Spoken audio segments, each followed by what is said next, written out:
Welcome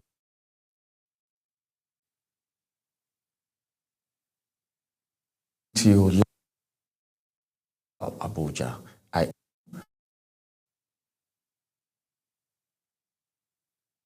is on DSTV 365 and Star Times channel 276. Now the news in details. The board chairman of the Federal Airport Authority of Nigeria, FAN, Dr. Abdullahi Umar Ganduje, has reaffirmed his commitment to upgrading facilities at the Malam Aminu Kano International Airport to meet global standards. During a walking visit, he emphasized improving Africans' route interconnectivity through Nigeria. Global television correspondent Idris Jibrin reports from Kano State. It was a high-level arrival at the VIP wing of the Malam Aminu Kano International Airport as FAN Board Chairman Abdullahi Ganduje touched down for a one-day walking visit. He was accompanied by the Managing Director of FAN Olubunmi Kuku and other senior board members. The visit aims to inspect key facilities across the airport and access areas needing urgent intervention. We are here in order to listen to the progress and also in particular to examine some of the vital issues pertaining to the operation of an international airport like this. There's no doubt we are very much concerned with the infrastructures, especially uncompleted ones.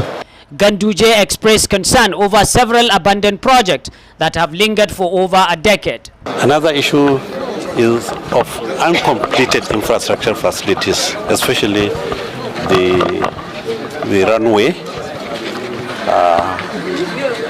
the other old runway which is being under renovation, but it has been abandoned. And also the issue of facilities, especially firefighting equipment, which is absolutely necessary for the safety of the environment and also for the safety of the aircrafts. That one too, we need to look into it. The FAN Managing Director Olubunmi Kuku also emphasized urgency in the completion of ongoing works, directing contractors to finish within 2 weeks. We're going back to the drawing board, reviewing those projects in collaboration with the federal government. We have identified a few critical projects that we need to push efficiently and make sure that we can bring those to completion.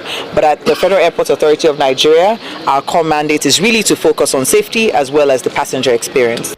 With renewed commitment from the FAN leadership, the Malam Aminu Kano International Airport may soon witness a transformation aimed at enhancing passenger experience and regional connectivity.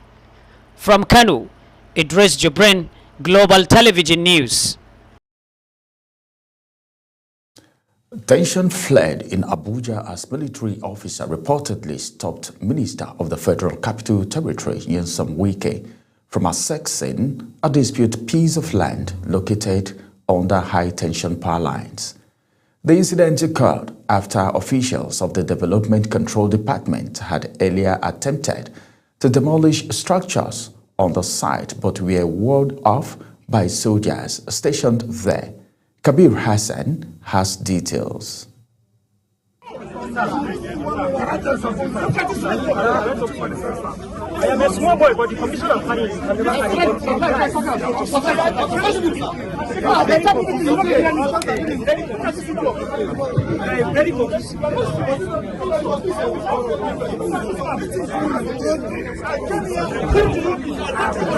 The military had previously vowed to resist any further action on the land, claiming ownership and threatening consequences against anyone who returned to carry out development control orders. Officials of the FCT administration, however, insisted that all lands within the territory remains under its jurisdiction and that enforcement will continue in line with the Abuja Master Plan. Dialogue is now expected. The Independent National Electoral Commission has issued certificate of return to the Anambra State Governor Chukwuma Soludo and his deputy Onyeka Chukwu Ibezim. The certificates were presented to them by the supervising INEC National Commissioner in charge of the Anambra State election, Kenneth Ikeagu in Awka, 2 days after Soludo and his deputy were declared winners of the poll. The issuance of the certificate of return has officially confirmed Soludo and Ibezim as the re-elected governor and deputy governor of Anambra State. The Federal Ministry of Health and Social Welfare says Nigeria is witnessing significant progress in maternal and reproductive health outcomes, despite the country's current economic challenges. The Coordinating Minister of Health and Social Development, Professor Muhammadu Ali Pate, made this known at a press briefing ahead of the Joint Annual Review Conference and the National Council on Health meeting. Zarau Nasir reports. It was an update filled with questions, optimism, as the Coordinating Minister of Health and Social Development, Professor Muhammad Ali Fati, shared new data pointing to a gradual but steady improvement in maternal and newborn health across the country. According to the minister, 172 local government areas previously identified as high burden zones for maternal deaths have recorded a 17% reduction in maternal mortality alongside a decline in newborn deaths. In the 172 local governments, which accounted for more than half the maternal deaths in Nigeria, we've seen 17% reduction in maternal deaths. So that's really, it shows that this can be done. And percentage death reduction in newborn deaths. Professor Fati also noted modest gains in vaccination coverage nationwide, a sign he said that Nigeria's health system is gradually strengthening through collaboration and targeted interventions. This is a very promising trend for crashing maternal mortality, for allowing women to also be able to have a handle on their reproductive rights. 50% of women of reproductive age were using modern contraceptives. The briefing brought together stakeholders and development partners in preparation for the Joint Annual Review Conference and National Council on Health, where discussions will focus on consolidating recent gains and scaling up healthcare delivery nationwide. With the latest figures showing encouraging trends, the Health Ministry says it remains committed to sustaining progress and ensuring that no woman dies while giving life. Zahra Nasr, reporting for Global TV News. Senator Uzo Ojikalu, APC North, says Anambra and American government should work hand in hand with the Nigerian government in putting an end to its security challenges. He stated this while speaking to Senate correspondent on the state of the nation in Abuja. Topsy Gimba has details. Senator Uzo Ojikalu, who spoke on a number of national issues, acknowledged speaking with 2 former American presidents and 6 serving senators about insecurity in Nigeria, which he said support the idea. He denied Christian genocide in Nigeria, saying the killing pattern of the terrorists is not aimed at particular faith, and advised the government to do anything within its power to tackle the menace. See, what Donald Trump said, I will also disclose myself fully. I'm pro-America. So for anything I will say, know that it will be pro-America. Did what Donald Trump say, is he a lie? The answer is yes. It's not a lie, because Donald Trump said the truth. Nigerians are being killed, whether they are Christians or Muslims. Are they not being killed? If they kill people in Plateau, they go to a church in Plateau, those they will kill are Christians. If they go to Benue, the majority of people they will kill in Benue are Christians. If they go to Zamfara, majority of people they kill in mosque there are Muslims. Senator Ojikalu also speaks about the relationship between senators and the Senate president. The Senate is more interested in making laws that will help President Ahmed Tinubu to overcome the economic problems that our people are going through, and we are more interested. You can see the legislation we are bringing are pro-business, and we are more interested in focusing on redeeming Nigerian people to see that they eat 3 times a day. Senator Kalu confirmed his support for President Bola Tinubu in 2027 elections, acknowledging the fact that he will work for his party APC to win all elected positions in Abia State and also at the national level. Topsy Gimba, reporting for Global Television News. The senator representing Cross River North, Jarigbe Agom Jarigbe, has resigned his membership with the People's Democratic Party PDP to join the All Progressive Congress APC. Topsy Gimba has details again. Senator Jarigbe Agom Jarigbe cited internal crisis within PDP among the reasons for his defection to join the ruling party. Addressing newsmen soon after plenary, Senator Jarigbe said President Bola Tinubu has made a significant improvement in governance that inspired his defection. I don't think there will be a time that the party will complain of having too many people. And it doesn't mean that if we are all in the same party, there will be no dissenting views on critical issues of national importance. He promised his constituents of radical development into the zone. Topsy Gimba, reporting for Global Television News. Attention is rising in Kano as a coalition of concerned citizens intensify calls on the Senate to confirm Engineer Ramat Abdullahi as Executive Chairman of the Nigerian Electricity Regulatory Commission, that is NEC. The demand came upon in Abuja as a group of protesters gathered at the entrance of the National Assembly, chanting, waving placards, "Confirm Ramat now. No to political blackmail." National Assembly correspondent Aniete Patrick reports. The protesters, identifying themselves as indigenes of Kano State, say the Senate has delayed Abdullahi's confirmation despite a successful screening by the Senate's Committee on Power.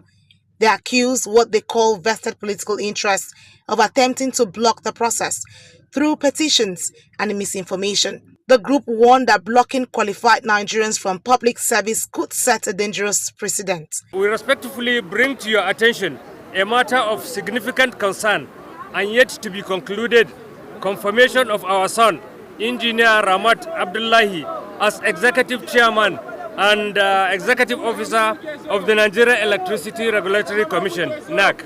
In a strongly worded letter to Senate President Godswill Akpabio, the group insists the nominee has the competence, integrity, and experience needed to lead the power sector at what they describe as a critical time in Nigeria's energy reforms. They argued that President Bola Tinubu's decision to nominate Abdullahi aligns with the administration's renewed hope agenda and urged the Senate not to bow to what they call blackmailers and fifth columnists. Following his nomination, he appeared before the Senate Committee on Power, chaired by distinguished Senator Enyinaya Abaribe, where he was screened and strongly recommended for confirmation. It was therefore surprising and deeply unsettling that despite being listed on the Senate order paper for confirmation on the 22nd of October 2025, the process did not take place. For now, the Senate is yet to announce the new dates for the confirmation, but with the protest movement expanding and the political pressure mounting, all eyes are on the National Assembly.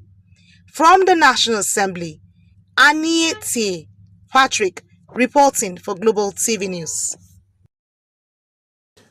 Governor Hope Uzodinma says his administration remains committed to securing a constitutional role for traditional rulers in Nigeria's governance structure.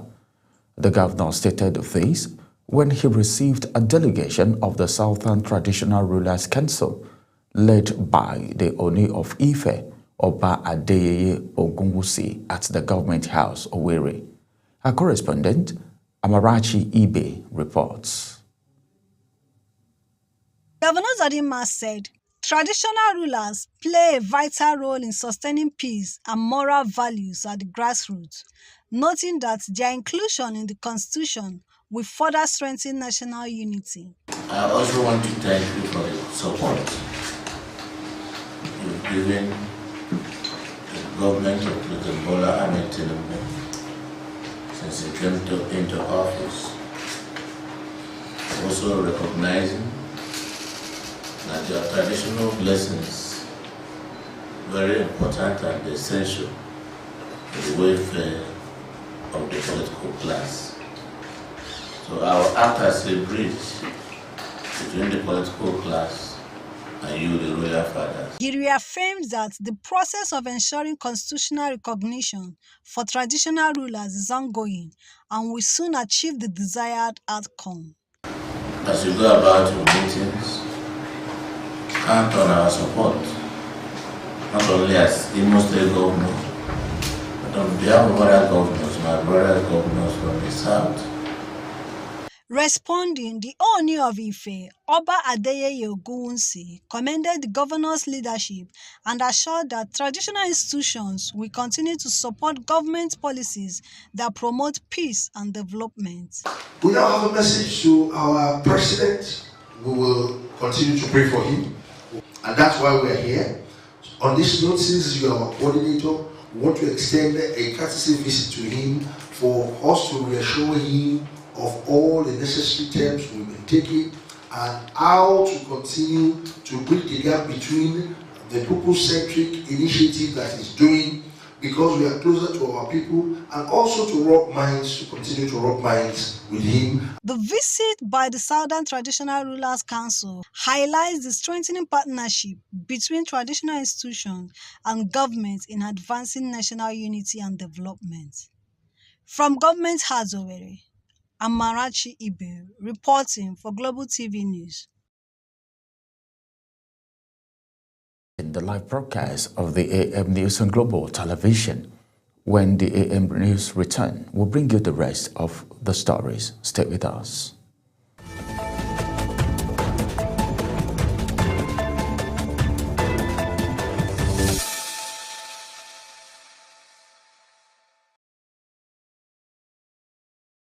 It's good to have you back from that break. Now, let's take you to the world of business, where a bill for an act to establish the Artificial Intelligence Innovation and Communication Technology Solution Center in Ekiti has passed second reading. The bill was sponsored by Senator Adaramodu Adeyemi, APC, Ekiti South. Topsy Gidba has details. Leading the debate on the bill, Senator Adaramodu Adeyemi said the bill is to promote research development and application of artificial intelligence and emerging technologies for national development. Senator Adeyemi said that the bill will provide the necessary legal framework to build capacity, coordinate innovation, and ensure that AI serves as a tool for national development rather than displacement. He also says the bill represents an important step towards securing Nigeria's place in the global technological landscape and aligns with the country's national goals of youth empowerment, job creation, and economic diversification.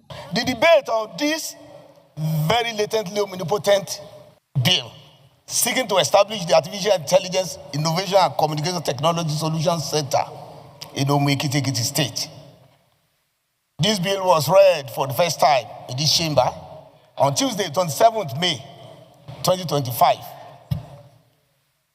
It is a manifest actuality that we know that the world today is being transformed by artificial intelligence, digital innovation, and emerging technologies that have become the backbone of modern governance, commerce, education, healthcare, and national security.